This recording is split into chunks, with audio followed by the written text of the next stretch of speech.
నేను ప్రారంభించిన 100 సంక్షేమ కార్యక్రమాలు రద్దు చేసిన ప్రభుత్వం ఈ వైఎస్ఆర్ కాంగ్రెస్ పార్టీ. తమిళలో మీకు అన్నా క్యాంటీన్ ఉందా ఇప్పుడు అడుగుతున్నా మిమ్మల్ని. చంద్రన్న బీమా ఉందా అని మిమ్మల్ని అడుగుతున్నా. విదేశ విద్య ఉందా అని మిమ్మల్ని అడుగుతున్నా. బీసీలకు, ఎస్సీలకు, ఎస్టీలకు, మైనారిటీలకి నిధులు పెట్టాడా అని మిమ్మల్ని అడుగుతున్నా.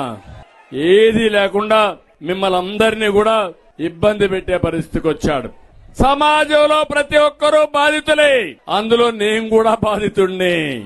అవునా కాదా అని మిమ్మల్ని అడుగుతున్నా. ఎన్ని తప్పుడు కేసులు పెట్టారో ఒక్కసారి మీరు ఆలోచించమని కోరుతున్నా. ఇలాంటి దుర్మార్గమైన పార్టీని మన జీవితంలో ఎప్పుడైనా చూసావా తమ్ముళ్ళు అని అడుగుతున్నా.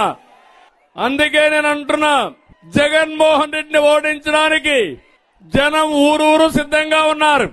మిమ్మల్ని ఇంటికి పంపడానికి అన్నదాతలు సిద్ధంగా ఉన్నారు. మిమ్మల్ని తరిమి కొట్టడానికి కసితో మా తమ్ముళ్లు సిద్ధంగా ఉన్నారు. మీ జెండా పాతి పెట్టడానికి ద్రోహానికి గురైన బడుగు బలహీన వర్గాలు సిద్ధంగా ఉన్నారు.